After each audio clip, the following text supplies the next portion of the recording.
It had been years since I set foot in the old neighborhood.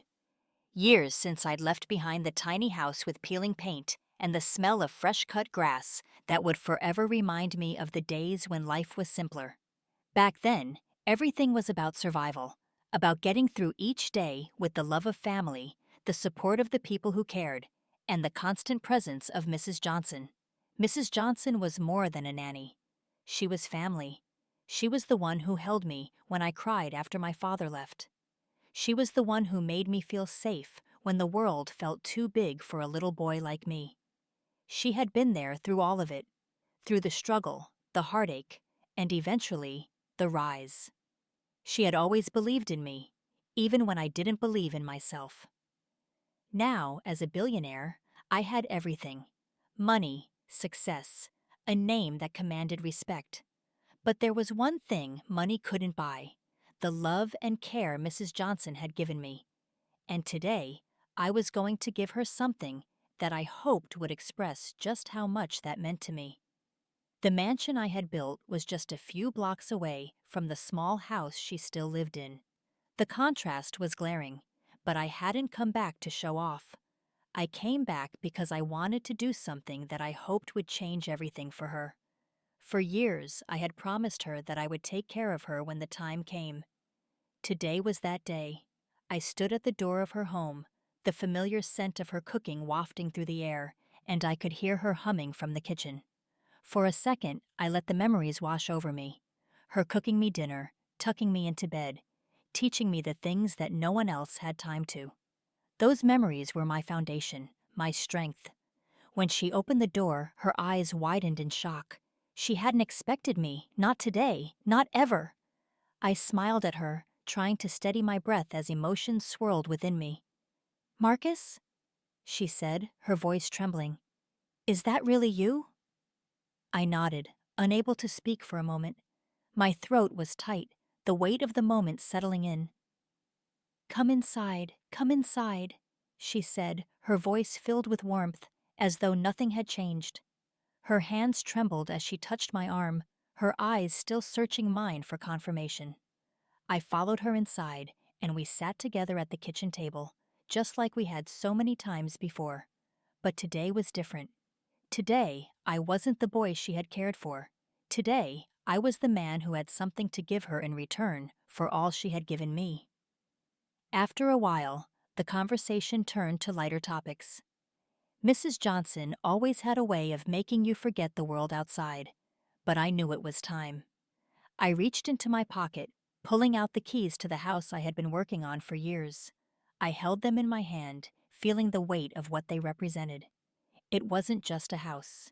It was a place where she could finally retire, where she could enjoy the comfort she had never allowed herself to have, because she was always too busy taking care of others.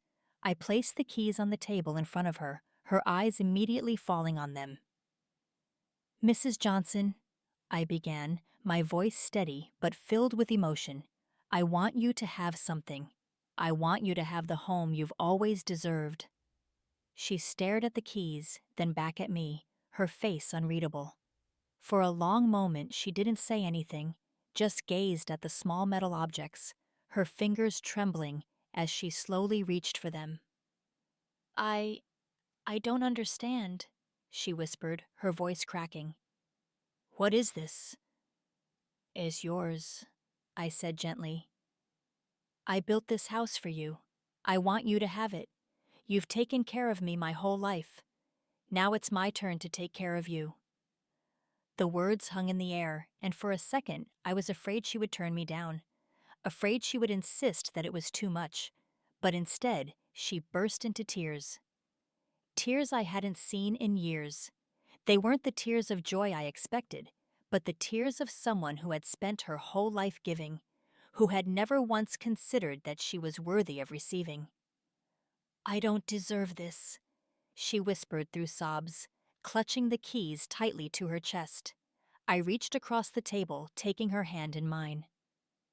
"You do. You deserve everything, Mrs. Johnson. You've always put others before yourself, but now it's time for you to take care of you." Her eyes met mine, and in that moment, I saw the woman who had once been my lifeline, the woman who had given everything for a child she had no obligation to care for, a woman who had sacrificed her own dreams for my future. And now I was giving her the future she had always deserved. But I could see in her eyes that she couldn't accept it, couldn't accept that after all these years of sacrifice, she was finally allowed to rest. For a few minutes, Mrs. Johnson just sat there, holding the keys, her tears falling freely. I didn't know what to say anymore. The weight of the moment felt heavy between us. It wasn't just about the house. It was about the years of care and love she had given, and the realization that no gift, no amount of money, could ever truly repay her. "I don't know what to say," she whispered finally, her voice thick with emotion. "I don't know how to accept this. I've never had anything like this, Marcus. I don't think I deserve it." "You do," I said, my voice firm. "You've spent your whole life giving. Now you get to take. You've earned it." She shook her head, still in disbelief. "But I don't need much, Marcus. I never did. I just needed to know you were okay." "I'm more than okay," I said, my voice breaking slightly. "I'm here because of you. Everything I've become is because of you. This house. It's just a small way to show you how much I appreciate you, how much I love you." She looked up at me then, and for the first time in a long while, I saw her truly see me. Not just as the boy she had cared for, but as the man I had become because of her love. "Thank you," she said quietly, her voice full of warmth and vulnerability. "I never thought this day would come. I never thought you'd come back for me." I smiled softly. "I never left you, Mrs. Johnson. You've always been with me." She smiled through her tears, and in that moment, I knew that the gift I had given her was more than just a house. It was a promise that no matter how far I went, I would never forget where I came from or who had helped me get there. And as I left her house that day, I felt a sense of peace that I hadn't felt in years. I had done what I had set out to do. I had finally given her something she truly deserved. And I knew in my heart that no amount of money could ever repay the love and care she had given me all those years ago.